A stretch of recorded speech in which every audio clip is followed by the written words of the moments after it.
truth, reality, and the narrative base of our life. The world really is fiction.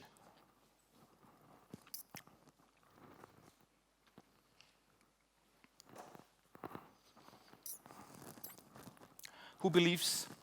No, we turn it around. Who does not believe in unicorns? Raise your hands. See? Huh? Not so many.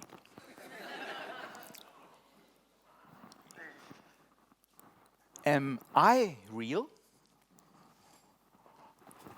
Well, I hope so. Unicorns do exist, even though we might put some question marks above that.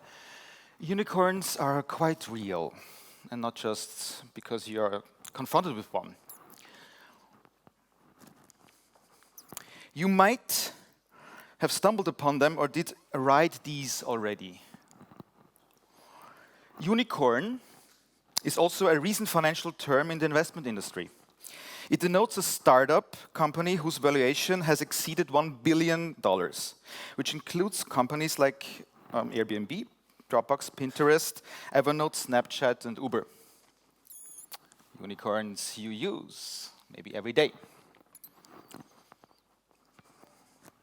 All of this will be about the crushing weight of reality, which we feel in every second and every moment of our life. But if we take it lighthearted and lightweight, it would not be so bad. Actually, it might be our only chance. I have some good and I have some bad news. Do you want the good ones or the bad ones first? Bad ones first. I was expecting that. I would have done it anyway. So, and I didn't need to make you neigh like a horse for that. So, bad news, we got hacked for approximately over a century now.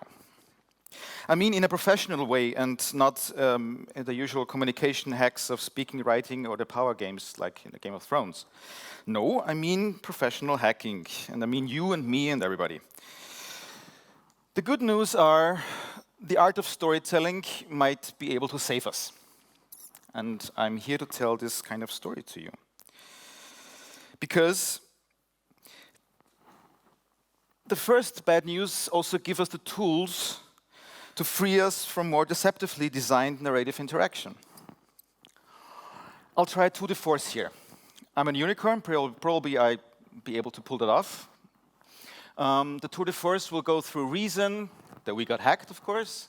It was way too short. The brain and its concepts, where does power derive from, and storytelling as the magic potion.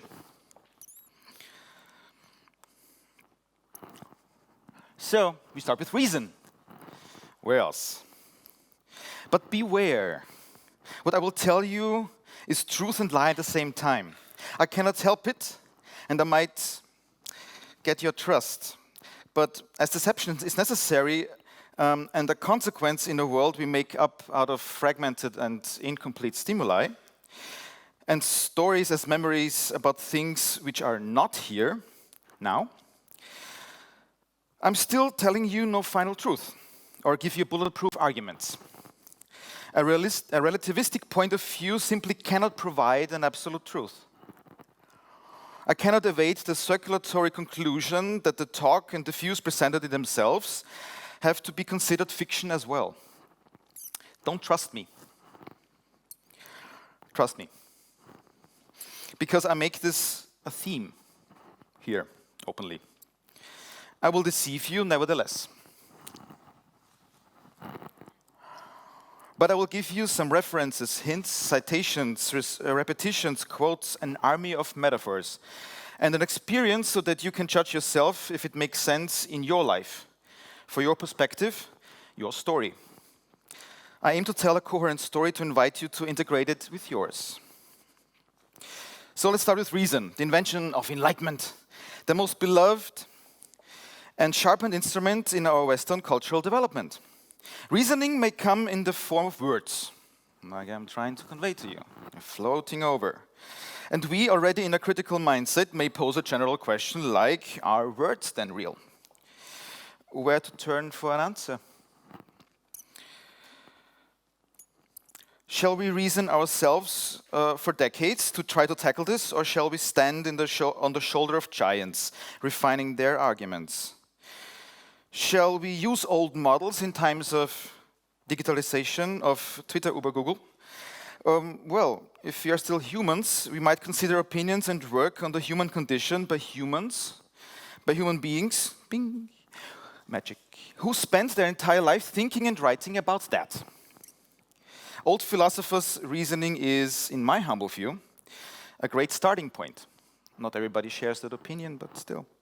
Some of their findings became cliches and are still popular between philosophers, bing, because they have not found a better answer to the problem so far.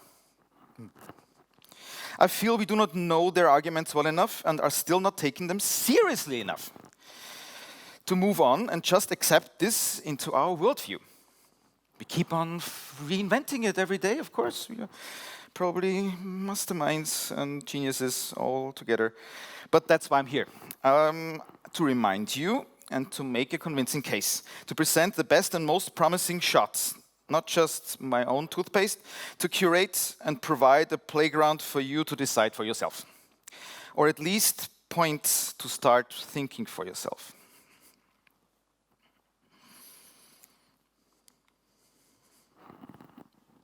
So, words and reality.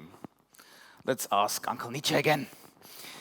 Every word immediately becomes a concept, inasmuch as it is not intended to serve as a reminder of the unique and wholly individualized original experience to which it owes its birth, but must at the same time fit innumerable more or less similar cases, which means, strictly speaking, never equal. In other words, a lot of unequal cases. Every concept originates through our equating what is unequal. You want some pictures? Yes. Tomatoes. A drawn one, a vector illustration, real tomatoes, of course, all pictures. You can eat them, you can come up on stage and eat the projection. Black ones even in the middle, even though they're not black, but a little bit darker red. I wonder if Popper ever kind of considered black tomatoes next to black swans. And in the lower row, we have a game character, Link, from the Zelda franchise. Link started as a small 8-bit character and versioned himself up, leveled himself up into a 3D, full-blown 3D character. People who play these kind of games probably might tell you after all the time they play with him, he's quite real, even though it's just a picture here. So all we consider the same, and we are perfectly fine with it, despite the obvious differences. To cut things short, our biological system works through metaphors we create. Figurative meaning. Not what it is. What you see is what you get. Wiswik. Obviously, in our poetical understanding of differences, we are conjuring parts together for the sake of a bigger meaning. Of course, also depending on our context and standpoint. And knowledge. And memory. What seems so noble every day, every second, is an accomplishment for survival, and our goals might turn out in the end as inventions. Fiction, which is not erratic, but serving a certain human purpose. Serving our stories, our story worlds. Let's try a scientific reasoning approach. Logic! It will get more fun afterwards, I'm promising. So, the deductive nomological model, or Hempel-Oppenheim model, is a structured way to make scientific explanations. The structure is there. I've filled in some parts to show you that we can make an argument at least. There are some laws, there's some conditions, and they should come to an explanation in the end. So, the law to be put here is all knowledge of a thing is something different, something else than the thing itself. No? Any arguing about that? The thing to know about is a unicorn. What comes out of that? It derives that the knowledge of a unicorn is something else than the unicorn himself. Itself. Him, she, unicorns. Poof. So, we have here two different kind of things. Probably our intuition is that, of course, we see what's out there. That's the object, the unicorn, of course. Huh? maybe there are other options in there, and there might be much more human than we intuitively might think. Great. Did we prove something here? It sounds plausible, right? The model I applied derives from neopositivism. So they still believe in verification. Cute, right? And laws of nature, which complement each other. If you only know enough and create the right unifying theories, then everything would be explained and we're all happy and we can go home and sleep and have no worries anymore. But after Popper and this theory of falsifiability, it's already a word which is difficult to pronounce, falsifiability, this model is considered somewhat outdated. I still presented it to you to show you that we can apply some stuff. So after Popper, the radical constructivists came up and said, well, the neopositivism and also the falsifiability both are kind of just attempts to save the scientific method, which is not based on subjectivity and still is utterly hopeless because there is no reality to be perceived. Really? But it may serve as an example to argue within a certain story that the reason that there is something else than what it is outside of our individual system. If we assume that there is something else, we react differently. So there will be a story with consequences if you kind of think it through. Our interpretation, our expressions about these interpretations could become therefore the focus, and not an empirical, fact-driven approach to reality, putting observations into descriptions, and then they turn out to become values and numbers implying objectivity.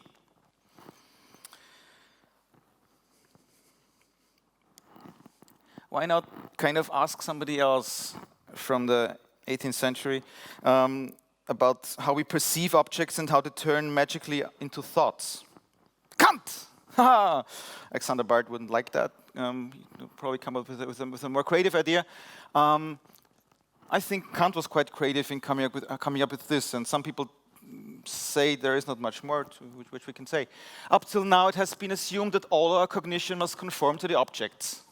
But let us once try whether we do not get farther by assuming that the objects must conform to our cognition. 18th century, right? Do we behave like that? No. We still think that we assume that there is something else ongoing. So, I'll present some sort of perspectivism. It's not really kind of a structure or a method really, but kind of it tells what, it has a meaning here to be conveyed to you. And Nietzsche helps probably again here in a post-mortem compilation put together by his sister. So again, already kind of the editor's choices are kind of a dispute out there. And even the title, Will to Power, was kind of difficult for the ones who kind of tried to find out if it was really him who wrote that. But it helps us getting a perspective. So insofar as the word knowledge has any meaning, the world is knowable. But it is interpretable otherwise. It has no meaning behind it, but countless meanings. So, perspectivism. And it is our needs that interpret the world, our drives and their for and against. Every drive is a kind of lust to rule. Each one has its perspective that it would like to compel all the other drives to accept it as a norm. We love that. Yes, the lust tries to take over. And this is also not kind of recent, as you see the kind of, no, it's not just 5 years ago in .com stuff. No, it's kind of quite old. Is it outdated? I doubt it. Meaning. What's the meaning of Stonehenge? Who knows Elvis? Watch it. Very good. The world is knowable because there are systems of languages explaining the world to us, drawings, sculptures, text, movies, videos, games, songs, etc. Worldviews, I would say. Religions or interpretations of the world are presented to us. So coming in from perspectivism may lead indeed to a kind of social constructivism. It might be useful to see norms, social laws, habits as constructed. Not true in an absolute sense, but serving a purpose in the narration.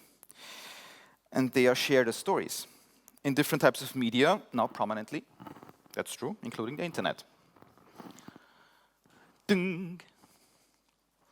Stuff like that happens for hundreds and thousands of years. So let's assume these are the kind of takeaways. We are based on concepts sequenced into stories. Put it in your bag, take it home, watch it again, see if it's true for you. But we got hacked. Bad news. Very bad news. Why? Really? How? And when? For how long? Was it a virus? A whistleblower, maybe. The Secret Service. Terrorists? No. Because some people do take storytelling and the human condition very seriously. And they apply the knowledge, and it might very well be yourself, which is the security risk, the open door easily hacked. You can digest this story by yourself with my next recommendation, as following its full path exceeds the limits of my presentation time. So I make a documentary recommendation, a documentary done by Adam Curtis for the BBC from 2002. It's called The Century of the Self, and there he kind of rolls that out. And in there, he talks about a guy who is called Edward Bernays, a public relations counselor and spin doctor. The whole documentary is aimed at why the self, our individual self, is aimed at by advertisers, politicians, and the industry. It presents the story of how we get professionally hacked, and still are.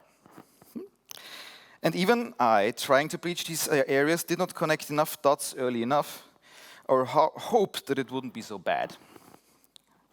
I'm standing here to tell you it's really bad. Unfortunately, it's jaw-droppingly bad. And not even hidden. So, who knows who Edward Bernays is? See? Oh, there were some of you kind of saying, I don't believe in unicorns, but you don't know who Edward Bernays is. Okay. Great. Super. Worse than I thought. Good. The slogan he created, another kind of question. When was this created? Any guesses? Give me a number, year. 1960. Anybody else? 25? 50s? No idea. No idea, because you also don't know who the man is, of course. 1917. 1917, he created that in the Thomas Woodrow Wilson government, supporting the campaign of the Committee of Public Information to alter the public opinion in the USA to enter the First World War. Here, he is called the father of propaganda. And he's a nephew of Sigmund Freud. Oops. We start to connect the dots a bit. He created and applied concept like engineering of consent. A wonderful term. What ring has that coming from almost 100 years ago?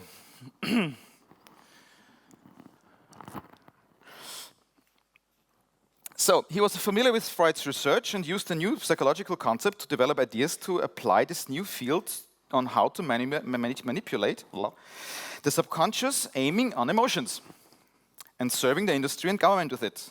Government, industry. He was one of the first ones to stringently advise the indirect usage of prominent third persons to influence public opinion, or using peer groups and psychotherapists to assess what people actually want and how they react. How did he do that?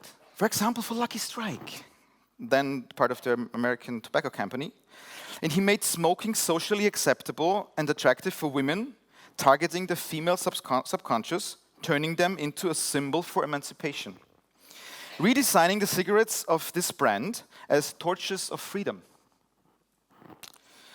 Fackel der Freiheit in 1929.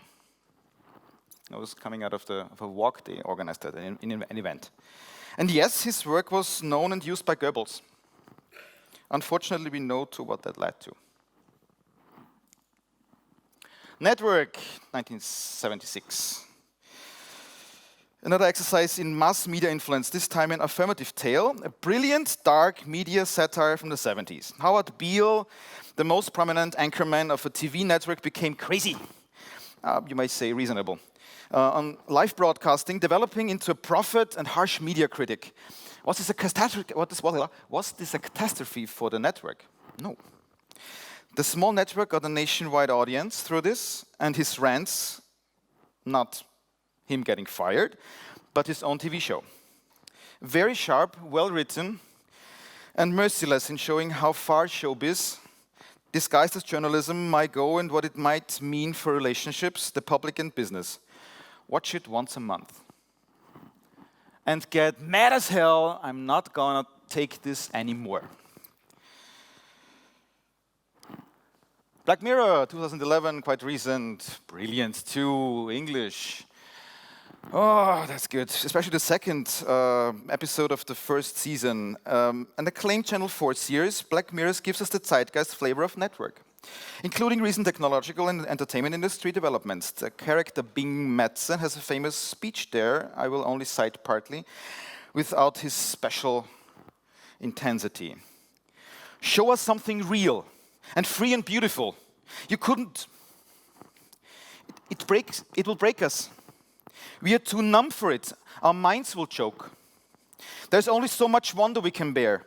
That's why when you find any wonder whatsoever, you dole it out in meager portions, and only then till it's augmented and packaged and pumped through 10,000 pre-assigned filters, till it's nothing more than a meaningless series of lights while we ride day in, day out, going where, powering what?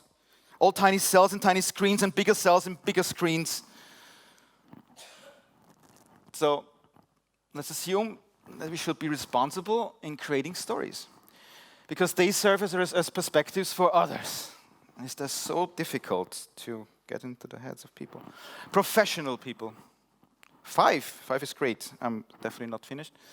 The brain and its concepts. So you're waiting for something juicy to happen, so let's just do that, make that happen. I think you get the idea so far. This is way too big to kind of get theoretically into it, but with a simplification and an experiment, we might do that. Everybody has got some bags beforehand? Good. So, you can't bypass the brain. You can't bypass the brain. You can't bypass the brain. You can't bypass the brain. You're getting pain, brain, and... oof. But you can hack it. The brain's interpretation of reality can be hacked. We don't see things as they are, we see them as we are. A poet says that. Well, she might not have been aware of the concept of undifferentiated coding, which simply, means that what gets passed on by the senses to the brain is not so much what is happening, but only an intensity, so and so much at a particular area of my body. It's not telling you hearing, because the neural system of our body is consisting of neurons. And the neurons don't talk, they just say, yes, yes, yes. They get excited and they shoot out action potentials. That's what they do. In the ear, in the eye, in the leg, it's always the same. And they don't code for the cause. This has widespread kind of constructivist interpretations. So, the bloody bush. You still don't believe me, of course. You don't take me seriously, probably, but you have to try it out yourself. So, this is a participatory experiment for improving self-knowledge. What would that be? Let's do this experiment together. I prepared the bloody bush kit for you, a kind of prototype which I can try out here, thankfully.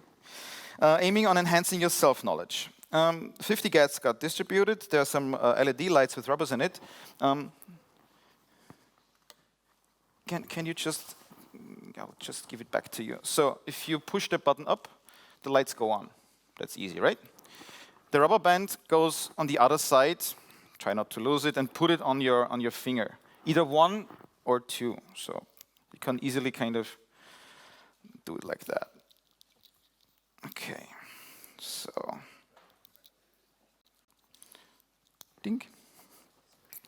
Why do we do this? Haha. Well, again, attention, you participate in this by free will and by your own personal risk. Light sources close to your eye might hurt you, impair your vision, and make you feel uncomfortable. Not me, my company, or the organizers here give any liability or can be held responsible for any harming result out of this experiment. The tools or descriptions provided, also not for the result. It is improved self-awareness, even if it is improved self-awareness or self-knowledge.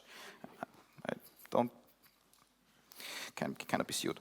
We aim to successfully make an entopic phenomenon appear in our own individual vision. It is called the Pociniatry.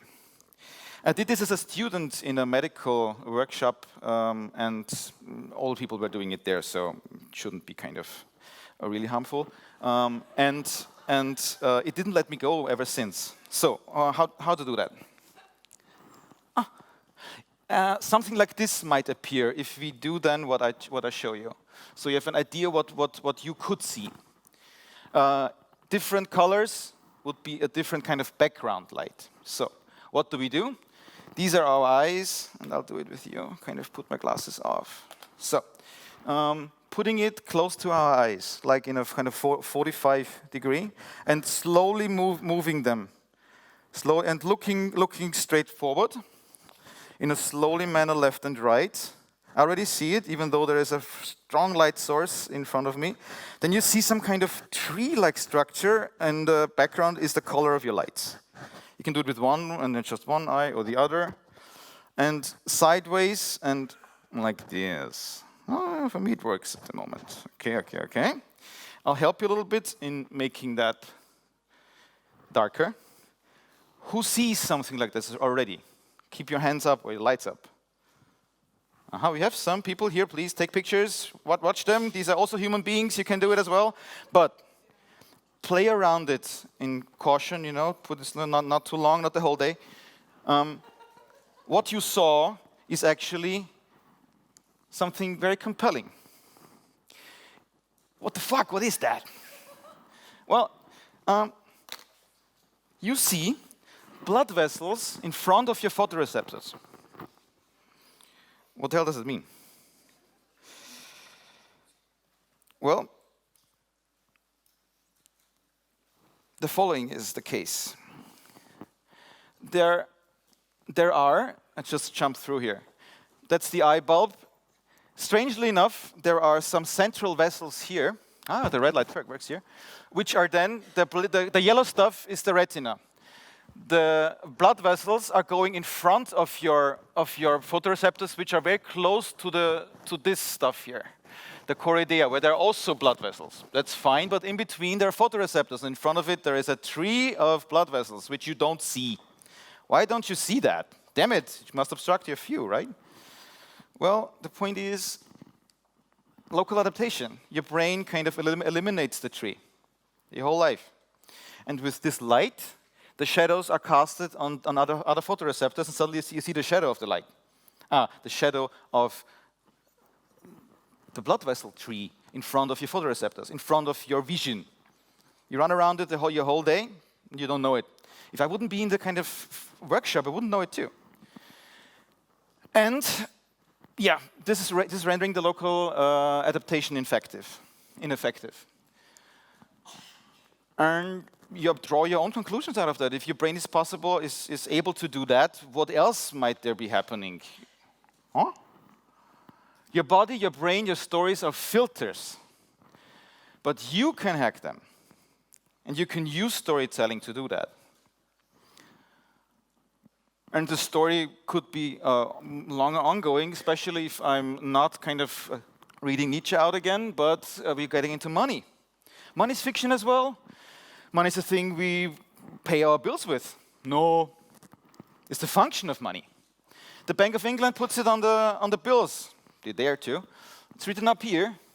I propose to pay the bearer on demand the sum of £20. Written on a pound note. I already have the money. I already have the note. Why shall they pay it again? Well, because it stems from times when there was still a materialized currency, kind of a gold standard happening, where money was backed up with gold. It's not the case anymore. The gold standard fell when I was born. Till then, fiction. This goes bonkers very much. And this is what the Bank of England is kind of telling in the frequently asked questions about the banknotes. They say public trust in the pound is now maintained by the operation of monetary policy, the objective of which is price stability. This is what kind of makes the world go around with the money we're all chasing like insane. Well, I probably conclude with a comedian. Maybe I have entertained you also a little bit. Russell Brand is really not a philosopher in our minds, probably. A comedian, he's kind of a dandy lifestyle, women, alcohol, drugs, whatever. Read the magazine The New Statesman. He edited that whole magazine in the October 2013. And from then on, he became quite a political figure. Capitalism is not real, it is an idea. He understood something. Great. America is not real, it is an idea that somebody had ages ago. Britain, Christianity, Islam, Karate, Wednesdays are all just ideas that we choose to believe in, and very nice ideas they are, too, when they serve a purpose. These concepts, though, cannot be served to the detriment of actual reality. And I totally agree. If a comedian needs to come to tell us the truth, even though there is no truth, I'm worried. Even though I very much appreciate that he comes forward and is very angry. So, like better fracking than talking about fracking than twerking. Yes, sure, that's the right direction. So your stories matter, and please get mad as hell. Storyteller might save our ass. We have here, for example, Banksy that is kind of dismal land. We have to talk about that. You have to talk about that too. Keep it staying. 1, 2, 3, 4. You read it? Good, gone. Luke Tillmans. That's the artist kind of area to stop making the case. Beforehand, we said the Battlestar Galactica franchise and the LARP scene, which is kind of also one big kind of research ground, how to make interactions worthwhile happen and how to see how these stories might kind of stay in your heads for years. Artists do that too. For example, Christoph Büchel wasn't able to keep that up for longer than 1.5 weeks in the latest Venice Biennial. He put a mosque, an art installation as a mosque, a functioning mosque into an ex-Catholic church. The authorities shut it down after 1.5 weeks, even though the whole kind of concept of this biennial was political art. All futures now. And the curator did not kind of comment on it till now. What is happening? That's good. And he's, the German, kind of doing that for the Atlantic Pavilion. Well, at least he tries. So, trust your imagination and that of others. It comes first. It's all what you have, and it's more real, and it creates our realities. The wrap up, I stop, and I get to the end. Again, life is based on concepts and sequence into stories. Be responsible in creating stories. You're creating perspectives for others. Do not trust filters, not even your own, and not the ones designed for you. Work with them, hack them, change them. Trust your intuition and imagination first. Fiction is creating reality. And get mad as hell.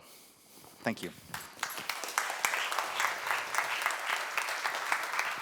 Thank you so much, Herwig. I have questions. I'm afraid we don't have time for the questions. It's such a relief that you'll be around for a while, so we can catch you later.